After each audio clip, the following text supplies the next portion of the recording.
Welcome to the channel. I hope आप सब ठीक ठाक होंगे। तो आज हम बात करने वाले हैं फिल्म हल्क के बारे में। So without wasting any time video को शुरू करते हैं।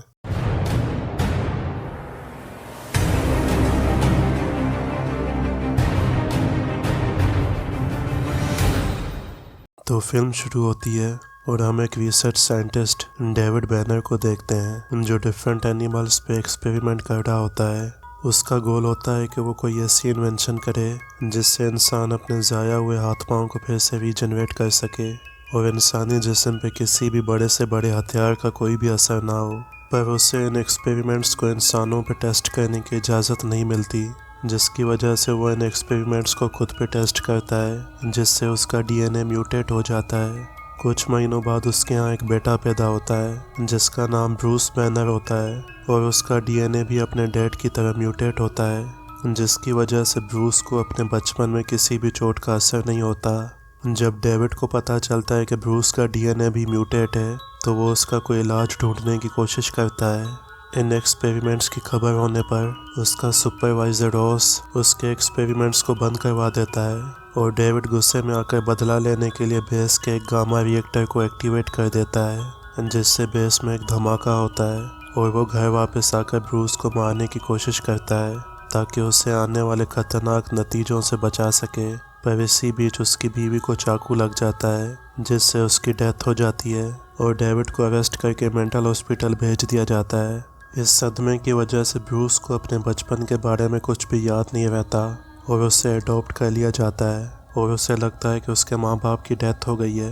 इस वाक़े को 30 साल हो जाते हैं और हम ब्रूस को देखते हैं जो अपने डैड की तरह एक रिसर्च साइंटिस्ट बन गया होता है और रोज की बेटी और अपनी एक्स गर्लफ्रेंड बेटी के साथ एक लेबोरेटरी में काम कर रहा होता है। उनका काम नैनोमेट्स और गामा रेडिएशंस का इस्तेमाल करके कैंसर और दूसरी बीमारियों के इलाज को ढूंढना होता है। वहाँ पे एक प्राइवेट कंपनी का एक आदमी ग्लेन आता है जो पहले उनके साथ काम करता था और वो बेटी और ब्रूस को उसकी कंपनी के लिए काम करने को कहता है, जिसे वो दोनों मना कर देते हैं और वो गुस्से में वहाँ से वापस लौटता है।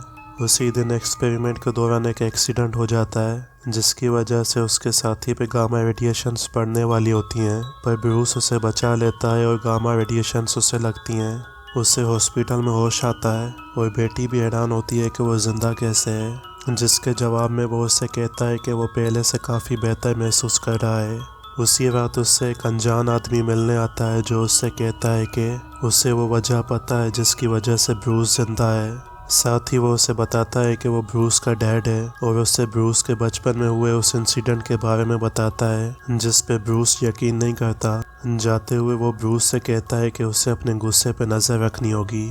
कुछ दिनों के बाद ब्रूस को हॉस्पिटल से डिस्चार्ज कर दिया जाता है और वो लैब में काम कर रहा होता है, जहाँ उसे बेटी का फ़ोन आता है जो उसे बताती है कि ग्लेन उसके डैड के साथ मिलकर लैब के खिलाफ कुछ काम करने वाला है, जिसे सुन के उसे गुस्सा आने लगता है, जिसकी वजह से उन गामा रेडिएशन से म्यूटेट उसका डीएनए गुस्सा आने की वजह से एक्टिवेट हो जाता है और वो आहिस्ता आहिस्ता एक ग्रीन मॉन्स्टर हल्क में बदल जाता है और लैब को तोड़ने लगता है और गामा रेडिएशन जनरेटर को तबाह कर देता है।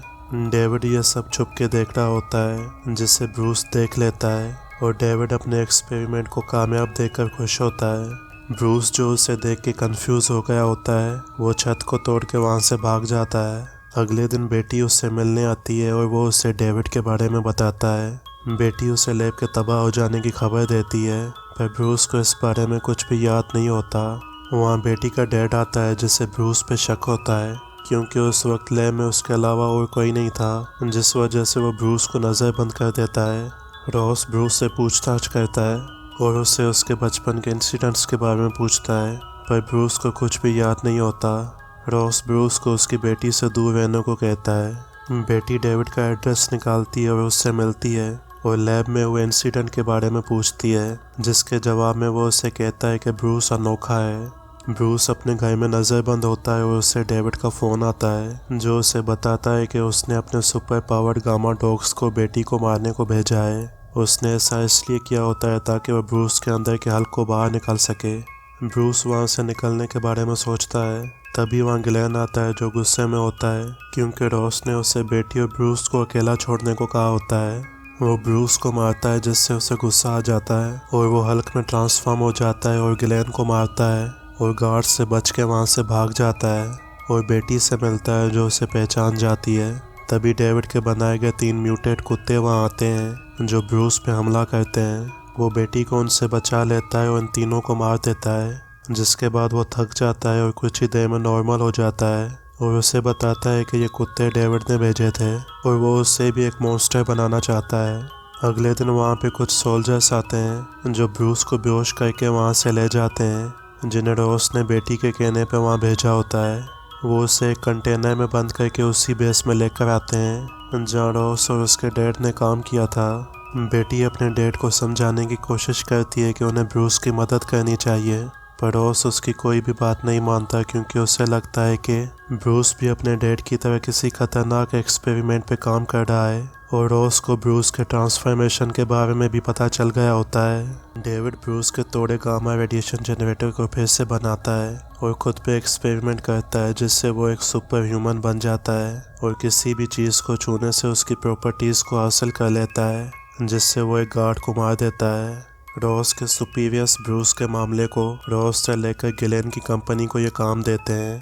ग्लेन हल्क की पावर से पैसे कमाना चाहता है और ब्रूस को हल्क में ट्रांसफॉर्म होने के लिए गुस्सा दिलाता है। ग्लेन उसको गुस्सा नहीं दिला पाता, जिस वजह से वो ब्रूस को एक आइसोलेशन टैंक में डालता है और उस पर टेस्ट करता है। टेस्ट के दौरान ब्रूस के जहन में दबी पुरानी यादें उसे याद आ जाती हैं, जिसकी वजह से उसे गुस्सा आता है और वो हल्क में बदल जाता है और टैंक को तोड़ के आज़ाद हो जाता है। वो उसे बेहोश करने की कोशिश करते हैं पर नाकाम रहते हैं, जिसे देखकर वो उसे स्टिकी फॉर्म में फंसा देते हैं और ग्लेन हल्क की बॉडी का एक सैंपल लेने की कोशिश करता है जो उसे और गुस्सा दिलाता है और वो साइज में और बड़ा हो जाता है और ग्लेन उससे मारने के चक्कर में खुद मारा जाता है। हल्क बेस में तोड़फोड़ करता है, जिसे देख के रॉस उसे वहाँ से बाहर निकालता है और उसे बाहर मारने का फैसला करता है। वो हल्क को मारने के लिए 4 टैंक्स भेजता है जिन्हें वो आसानी से तबाह कर देता है, जिसके बाद वो कुछ चॉपर्स के साथ उस पर हमला करते हैं जिन्हें वो तबाह करता है और डेजर्ट में छुप जाता है, जिसे देखकर वो उस पर पत्थर की चट्टानें गिरा देते हैं पर हल्क बच जाता है और सैन फ्रांसिस्को की तरफ जाने लगता है। जिसकी खबर होने पे बेटी अपने डैड को मनाने की कोशिश करती है कि उसे ब्रूस से मिलकर उसके गुस्से को ठंडा करना होगा, जिसे वो मान जाता है और बेटी ब्रूस से मिलकर उसके गुस्से को ठंडा करने में कामयाब हो जाती है और ब्रूस नॉर्मल हो जाता है और उसे पकड़ लिया जाता है। डेविड को ब्रूस के साथ मुलाकात के लिए लाया जाता है क्योंकि उसने अपने बेटे से मुलाकात के बदले खुद को सरेंडर किया होता है। डेविड ब्रूस से मिलता है और उसे उसके साथ हाथ मिलाने को कहता है ताकि वो अपने दुश्मनों से बदला ले सके, पर ब्रूस उसके साथ हाथ मिलाने से इनकार कर देता है। ये सुन के डेविड वहाँ पड़ी एक इलेक्ट्रिकल केबल को बाइट कर लेता है और उसकी एनर्जी को एब्जॉर्ब करके एक इलेक्ट्रिकल क्रिएचर में बदल जाता है, जिससे ब्रूस हल्क बन के लड़ता है और उसे एक नदी में फेंक देता है जहाँ डेविड पानी के प्रॉपर्टीज़ को एब्जॉर्ब कर लेता है और बाद में हल्क की पावर्स को एब्जॉर्ब करने लगता है, जिससे वो अनस्टेबल हो जाता है। इसी बीच उनकी लड़ाई को ख़त्म करने के लिए रॉस के आर्डर पे वहाँ एक गामा चार्ज बॉम्ब गिरा दिया जाता है और उन दोनों की बॉडीज़ उन्हें नहीं मिलती। इस इंसिडेंट को 1 साल हो जाता है और रॉस की नज़र बेटी पे होती है ताकि वो ब्रूस के बारे में पता कर सके, क्योंकि हल्क को कई बार देखा जा चुका होता है। ये बात सही होती है क्योंकि ब्रूस जिंदा होता है, जो अमेज़न के जंगल में as a medical camp doctor काम कर रहा होता है, जहाँ पे कुछ लोग उसके काम को रोकने आते हैं, जिन्हें वो कहता है कि वो उसे गुस्सा न दिलाएं क्योंकि इसका अंजाम उनके लिए बहुत भयानक होगा। और इसी के साथ ये फिल्म ख़त्म हो जाती है। तो मैं उम्मीद करता हूँ कि आपको ये वीडियो पसंद आई होगी। पसंद आने की सूरत में इस वीडियो को कर दीजिए लाइक और चैनल को कर दीजिए सब्सक्राइब। मैं मिलूँगा आपसे अगली वीडियो में, तब तक के लिए टेक केयर।